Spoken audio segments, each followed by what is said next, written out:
Veganuary vegan?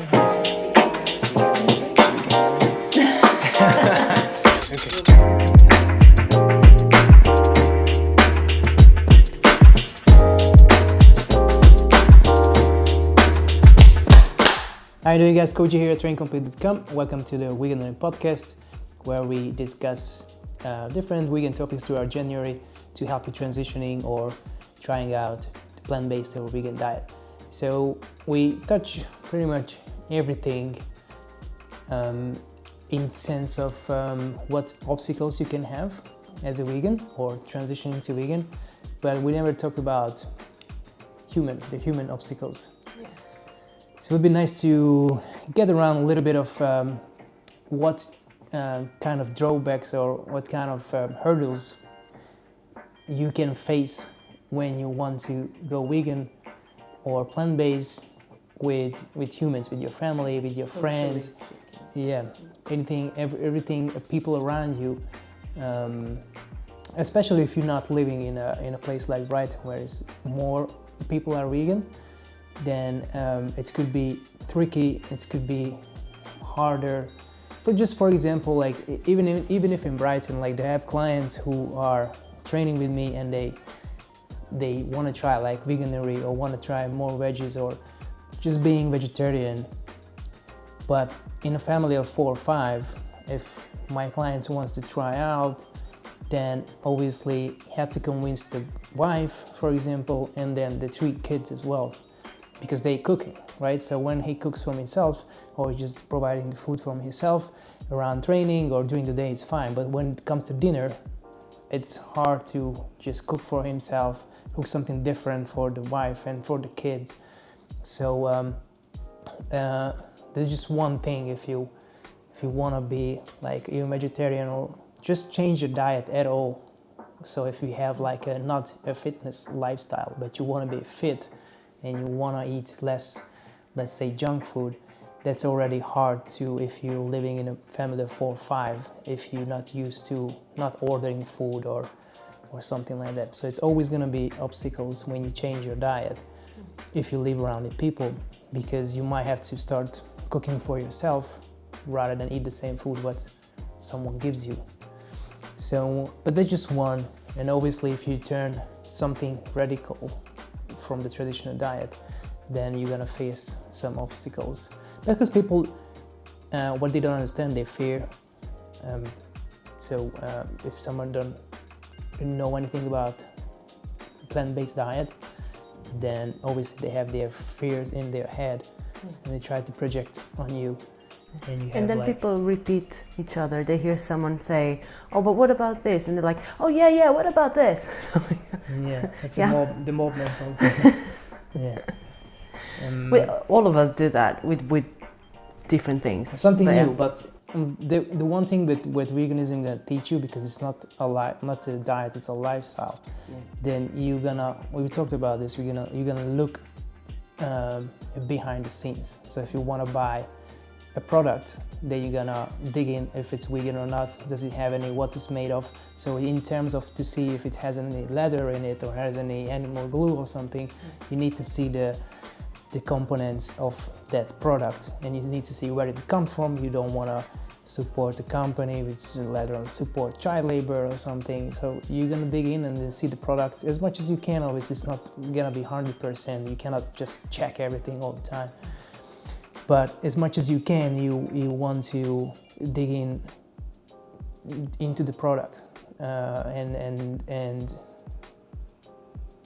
same with diet, right? You want to see where this coffee come from, where this where the food come from, and then that's how we're gonna start. Like, how do I get this food into my plate?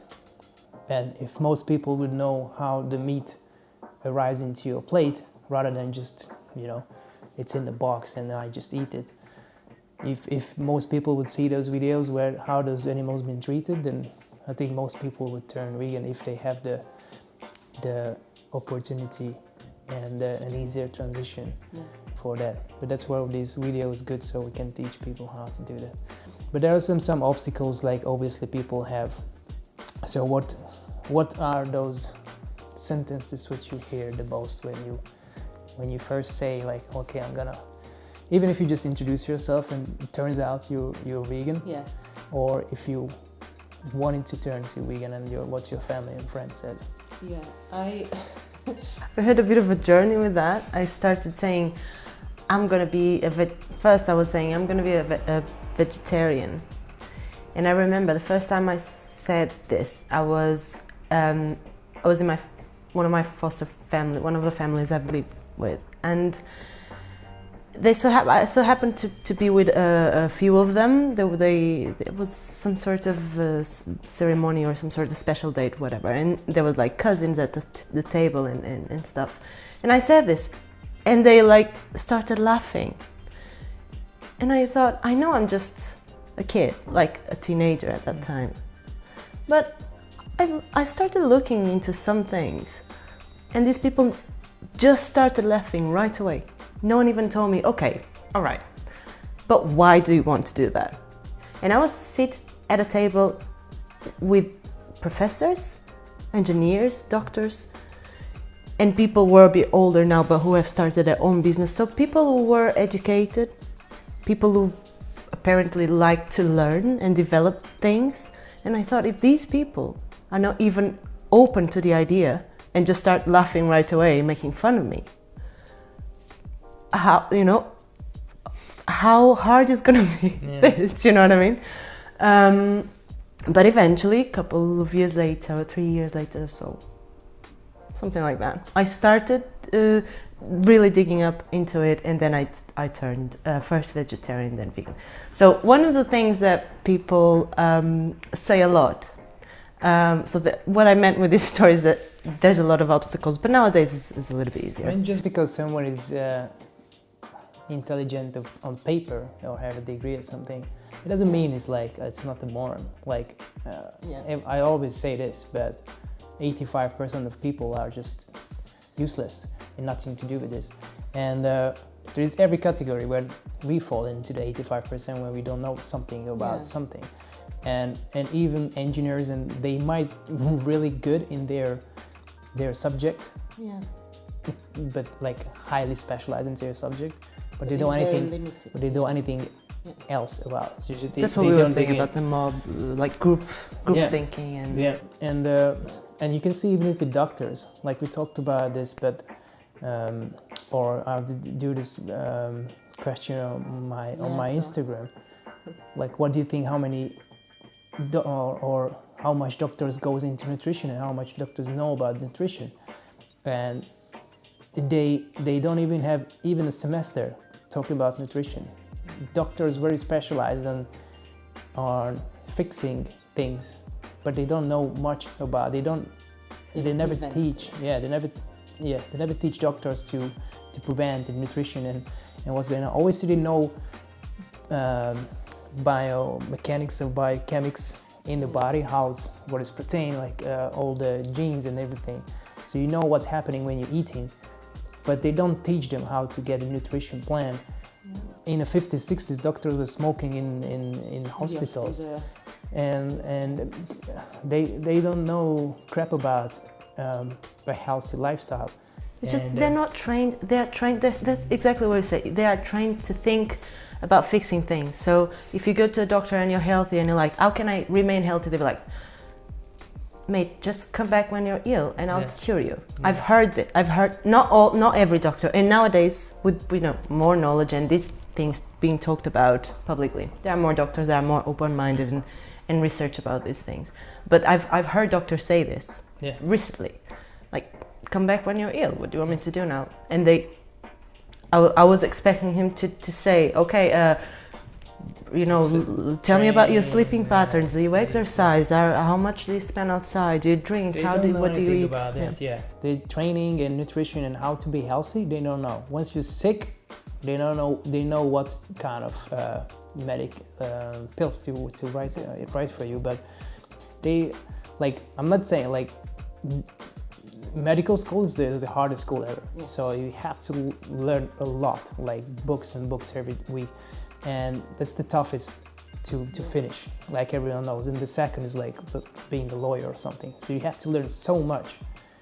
but they don't know anything about training and nutrition. So just because someone is a doctor doesn't mean he knows anything about nutrition, or just so someone is like an engineer, or like have a high degree or something, it doesn't know. It's no more than you. If you put your time and effort in and go into the subject, then you might know more than a doctor. Yeah. But coming back, just coming back, like it's the obstacles. Just because your family is like, so you think like someone who you appreciate or someone who you trust says this is stupid, do your research and don't believe anyone. Just do your research. If you think it's right and you did your job, then you'll be fine. And in the future, I solved that very well. Yeah, I solved that very well in the future. I was living with other people who were not vegan, and I said, well, I'll cook for me then. And then I said, okay, you can eat my food and you just add whatever you want to add, if you'd like. And then they started getting into it and then ended up being very supportive, actually. But one of the things that, now going back to our staple sentences that you probably will hear and you've heard, I said a couple of these, okay? So it's like group thinking and like social peer pressure, family pressure for you to behave and say certain things is an issue. It's a very big thing, and it's officially known in psychology now and so on. So one of the biggest ones is, but cheese, how can you stop eating cheese? Like we've already talked about dairy in previous videos. So basically people say this because it tastes really good. It's sort of addictive. It has a very specific flavor, and you can put it in basically anything, and it has that nice cheesy texture that everyone likes. And people say, oh, I've tried vegan cheese and it's not the same thing. It's not, okay? It is not, because it doesn't come from milk. But how can I stop eating cheese? It's just psychological. That need is psychological. When you stop eating it, you're gonna stop craving it. And usually what I realized when I started eating really healthy, because I didn't turn into a junk food vegan, I really tried to go really healthy, and more over the years, you stop craving even things that you could eat, like sweets and stuff, that much. You stop craving a lot of things, and you think of them much less frequently. Yeah. It's a little bit physiological as well, because cheese acts like cocaine in your body, so it taps the same receptors in your mind like what cocaine would do, and it's great craving for cheese, which is really hard to break for most people, especially if you're prone to that kind of how do you call it, addiction. So most people who are transitioning to vegan or vegetarian, one of the reasons they can't do the step from being vegetarian to vegan is skipping cheese. Like I hear this the most, like they really want to be vegan but they can't stop eating cheese. Obviously they didn't want to really go vegan, because if they would do it, they would do it, but I said that before many years ago. It doesn't make it easier to skip cheese. So if you want to start being vegan, stop with cheese and break everything else down first. Because cheese is the worst you can get. It's a processed food. It's high in fat, high in salt, and high in saturated fat, and it's dairy. So it's just everything else which you don't want to put in your body. It's mixed up together into a very, very calorie dense piece of food, whatever. Fat. Yeah, because it's just a full fat piece of cube, it's zero carbs, and it's just fat and dairy, which is the worst thing that you can do about it. It's the first cause of giving a heart attack. So it's really high in cholesterol and fat and saturated fat. So the things that you don't want to put in your body. So if you want to start being healthy, start breaking down the cheese and eat less and less and less if you can, and then leave the meat. And then your palate will adapt, and you'll end up eating vegan cheese and not thinking that much about it. I personally don't. I don't like, as we said as well in other episodes, we don't try to replace like meat by vegan meat, cheese by vegan cheese. We do those things very now and then, so it's not an issue for me. But vegan cheese is good enough for example, for a pizza. It gives you the texture that you want, and then the spices do the rest. Yeah. That's perfect. Okay, so that was number one. Okay. Number two is like, when you talk about not eating meat, people say like, but that's natural. We're predators like lions. Lions eat meat as well. Not like, yeah, I understand why people go there. Yes, we've been raised. First of all, there's a bit of a fake notion of humans as meat eaters. Like, even nowadays, it's already known. How do you call those people who dig stuff? You have the archaeologists and the other ones, well, who analyze like fossils and stuff. Paleontologists, maybe? Anyway, those experts have been finding things that they couldn't find before. And very recently they realized actually humans have been eating plants since ever. And we had this idea that we were like meat hunters. But no, the thing is that it's very easy to find fossils of bones. So we would find like rests of small communities of humans and then animal bones. Because obviously if you found an animal that you could hunt, you would do it as well. But humans would eat a lot of plants, and now we can find, we can detect the microfossils, which is what plants actually live. So now we know that we've been eating plants basically all along. This is the stupidest idea. Like it's fallacy from so like every aspect. Like first of all, like humans are omnivores. Like Exactly. you don't have the intestines, you don't have the teeth to eat an animal raw. How could you do that? Like it's impossible. We are omnivores, and like there's a debate if we are all omnivores or herbivores. Definitely omnivores. We can eat anything. That's why we survive, because we can basically live on anything. If there is meat, we can eat the meat. If there is fruits, then we're gonna eat the fruits. If it's veg, like we can digest anything. But it doesn't mean we should eat anything if you don't have to. And then second, like, did you look in the mirror? You do you act like a lion? Because like you don't wear a dress, you should review your life. Yeah, you go on the street and you just kill a human and then eat them. Like, well, I thought you were a human. Like you have to act like human, and I would like to say that when people say things like that, they're obviously trying to provoke a little bit. Yeah. And once I said very calmly, I said, do you eat, would you eat your own children or a rival's children? Because lions do that. Yeah. Would you kill people from your own species? Or even if you saw a dog now and you were hungry, would you kill it? Yeah. And they were like muted, they didn't know what to answer. And I said, having a wild animal that lives in the most tough conditions ever, that might be hungry for days and have to kill something to eat as a standard for your behavior is not a good thing.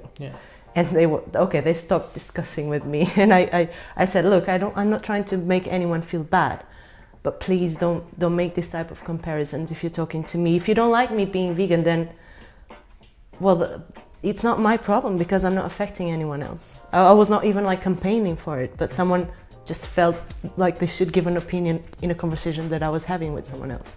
Yeah, lions also lick their own butts, so if you don't do that, like... Okay, let's go for number 3. Number 3 that I hear a lot, that's too radical. And I really don't think it is. Nowadays, especially, it's so easy to be vegan. We talked about this before. You don't need to find vegan burgers everywhere. You can just use whole foods, fruits, veggies, and legumes, and all the rice and potatoes. There's so many things that you can eat nowadays. It's definitely so easy, and I don't think it's more radical. In fact, I think it's much less radical than having, animals being incarcerated all their lives, barely able to move, not even seeing sunlight, and being mistreated and being killed massively. Like, this mass production is not even natural anymore. If there was a natural way of eating meat, because there was, it doesn't exist. It barely exists anymore because we don't do it that way. It's not natural. to comfortably live in your couch and expect a steak to come to your plate. That's not natural. And being fine with someone being killed for you to eat, for me, that sounds more radical than just not eat something that you wouldn't be able to kill, or not kill something to eat. Other cultures don't have dogs as pets, for example, so they eat them. For us, that's extreme. For them, if we say, you're a criminal because you're eating a dog, we are being radical. Yeah. We are being opinionated, and we are being crazy. Yeah. So before you say someone is too radical or just stupid, maybe think a little bit. If you are really interested in knowing why they do it, just ask them why. Don't try to provoke, or don't try to be... Yeah, you always see this on Facebook and social media when they have like this, they try to lynch these people who I don't know, kill a cat or mistreat their pets, but they're eating meat every day. They're so hypocrites, like, oh, this guy was mistreating his cat, which is horrible, yeah, but you eat animal every day. Why is a cat different than a pig or a cow or any other animals? You eat them every day. So we are so disconnected. We call meat rather than a pig or something, yeah, a body or a piece of muscle, what you're eating from it's a dead flesh. We don't call it that so we can mask it out, so it's not gonna feel like we're eating our pets or our friends. And this is not just inhuman, but it's below an animal level. Like, animals wouldn't do this. Animals eat to survive, not to mass produce and treat other animals inhumanly. If you see savannas and they only have one, I don't know, one lake where they can drink, or like a piece of like what do you call it, oasis or something. Yeah. Like, everyone goes there, lions and elephants and everyone's together and they drink, and it's a big danger. But if that's the only thing, they're not gonna start killing each other because water is more important than eating at the moment. So it's not just inhuman, but it's below animals. Yeah. But it's just so it's never I don't think it's I know too it's radical I to know be it's kind, yeah kinder. Exactly. It is radical in a way that how usually people eat on the West. To just switch one day for another. I understand it's radical, but if you just go 100 years back, or if you go to Asia, or you go to the East, it's definitely not radical. They eat way less meat, and we talked about this. When we used to eat less meat than today. So it's radical for nowadays standard, but it's definitely not radical for your body or your mind or your soul. Yeah. Number 4, and this is your favorite, I believe, or one of your, I think. And I'll just do a couple of comments and then I'll let you talk about it, and you can correct me if I'm wrong. So the 4th sentence that I use to hear a lot is, what about protein? And I'm gonna let G do on this one, but I'm just gonna say a couple of things that I would like people to think about. Have you ever wondered why you don't eat lions, but rather you eat herbivores? And why do lions eat herbivores as well, and not other predators? Because they need to eat the animals that eat the veggies. They need to eat the animals that eat the grass, the greens. Otherwise, they wouldn't get the protein that they need. Have you ever wondered why that is? And now you can explain why that is. Yeah, what about protein? The middleman. Yeah, obviously in the fitness industry, this is the biggest question, or was. Now is hopefully getting out there that it's not an issue. But once you get this from people who's in fitness, what about protein? Then I'll just ask like I don't know, man, what about it? How much? If just it's the regular person who asking me what about protein, I always ask me like, how much protein do you eat? And they usually don't know. I said, man, I know that I eat 180 grams of protein every day because I track my nutrition and I know how much I eat. Do you know how much you eat? And they either don't know or they eat way less than I do. So, you know, they just have this notion that they eat enough protein, or their protein is high in their diet. And I just only eat lettuce and I don't get anything else. So they obviously don't have the knowledge. And even people who are in fitness and personal trainers, they still skeptical you don't get enough protein or something. And I just asked them back, like, man, if your diet is so good in protein, then why do you take protein powders? And usually everyone in the gym, they take protein powders. So if you eat meat and your diet is superior, then why you have to do 2 scoops of protein every day, which is like 50 grams of protein at least every day to supplement your diet if your diet is full of protein. Just eat a couple more steaks and that should do it.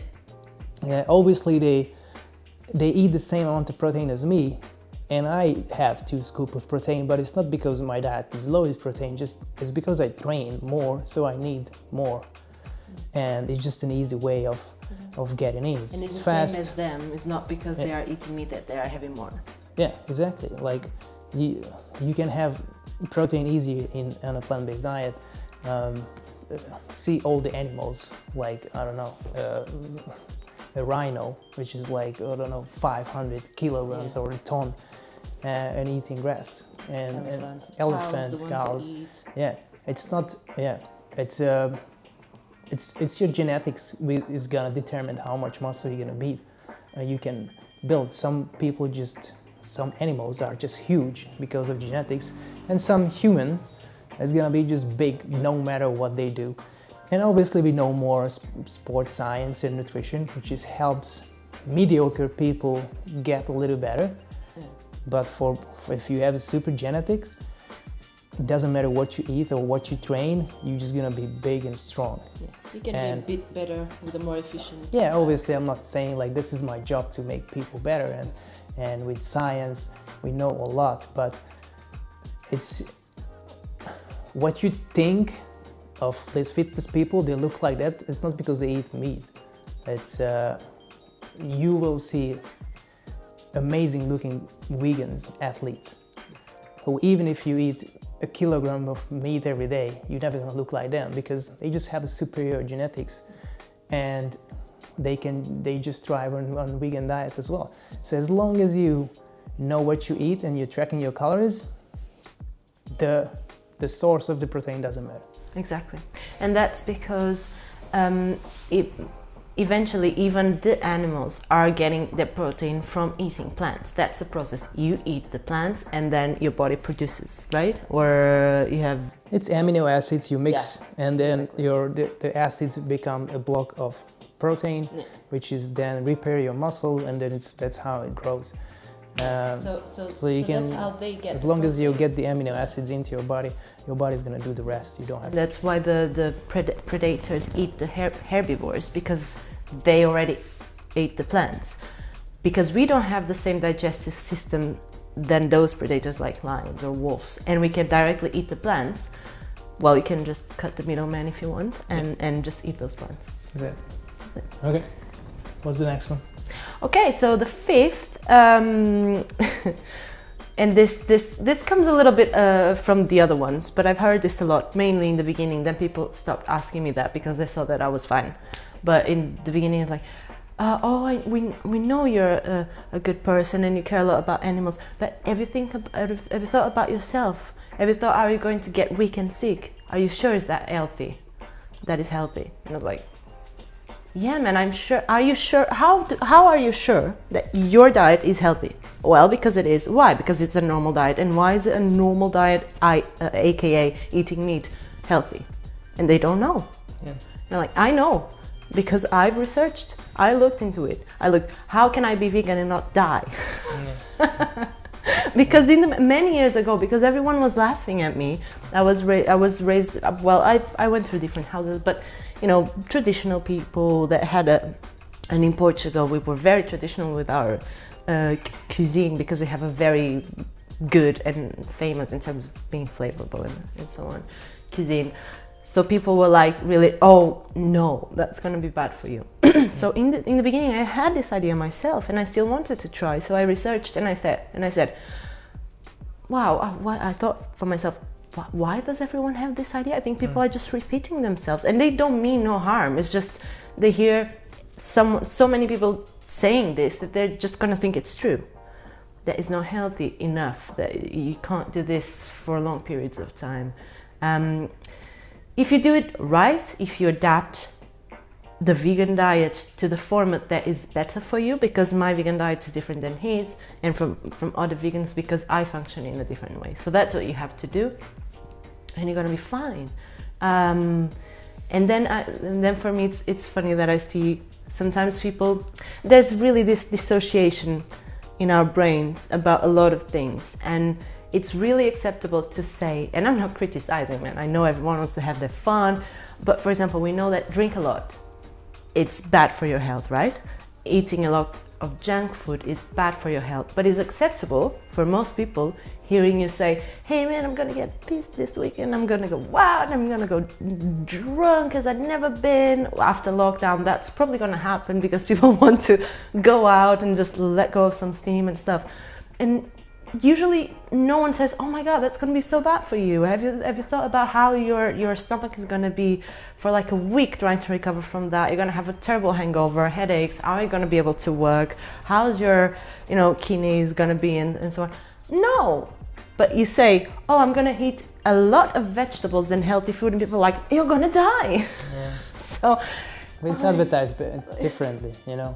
Alcohol is advertised as a socializing thing you have to do. It's fun, it's good, and everyone do it. And look how this guy's drinking all this vodka and get all the women, and then look at these girls who are having fun and just drinking prosecco, and that's something that's the advertising business, and probably your parents and people around you saw them drinking and they're having fun, and then it's socially acceptable, but it's not acceptable eating vegetables. I don't know, and that's what I think.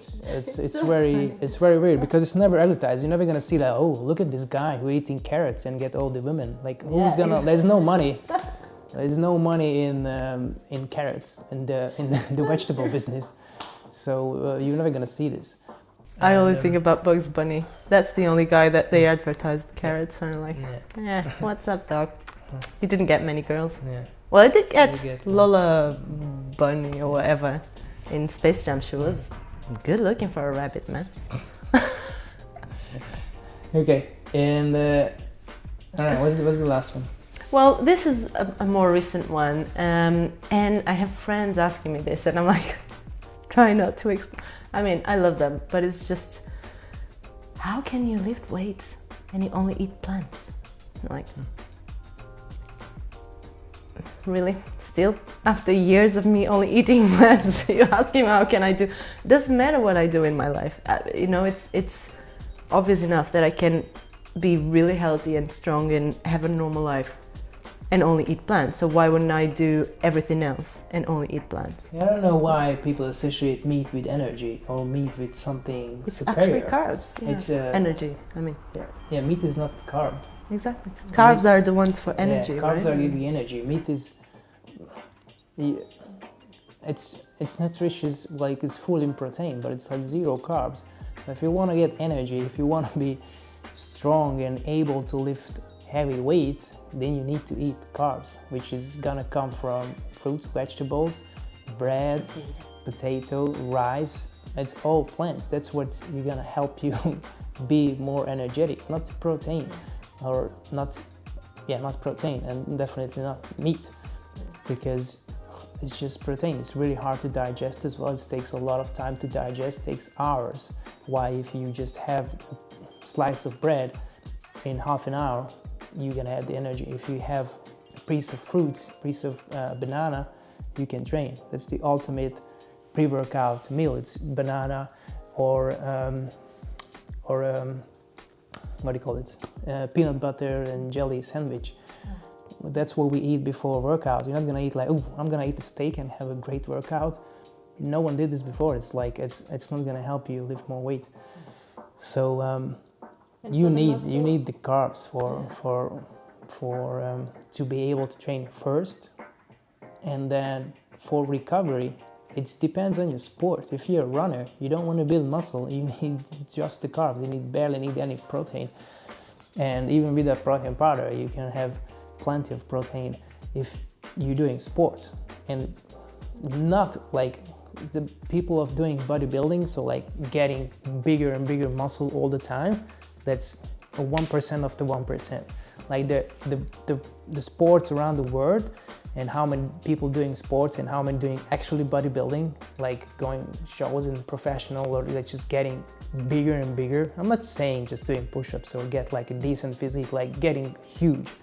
That's so tiny percentage.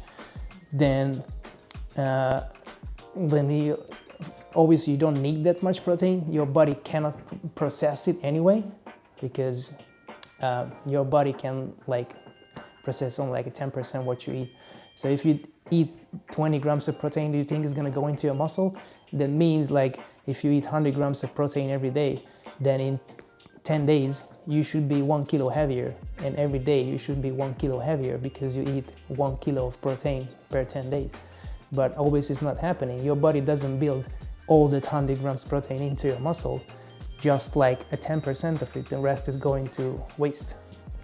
So unless you're taking steroids, which just helps you build in more protein and recover faster, then it's not gonna happen anyway. So if you just eat more protein, it's gonna go into waste anyway. Which don't take steroids unless you're an expert in fitness and you know what you're doing and you researched about it. But a normal person, like I've heard back in the days when I was young, young guys talking about, hey, I'm gonna start taking this shit, and I'm like, you sure? You know, yeah, this guy told me it was good. Well, that's your research. Good. Yeah. But now it's more well known when should you do it or not. So just be mindful of that. So, but that was a parenthesis. Yeah. Final thoughts. Just you're always gonna have obstacles when you go. Not just going vegan, but if you just go into fitness or getting healthier, and if you're trying to do something different than other people do around you, there's always gonna be like naysayers. So just you have to deal with it. You have to get ready to, maybe lose those people who are not want to support you. Then they don't deserve to be around you. And if you go show example, I'm pretty sure they're gonna come around, and even maybe you can help them, educate them, and maybe not transitioning, but help them understand that you're gonna be completely fine if you start eating more plants. Nothing gonna happen, just more lives gonna be saved. Yeah. Okay. Perfect. Conclusion. Thank you very much for joining us. We'll catch you in the next one. Train complete. Train complete.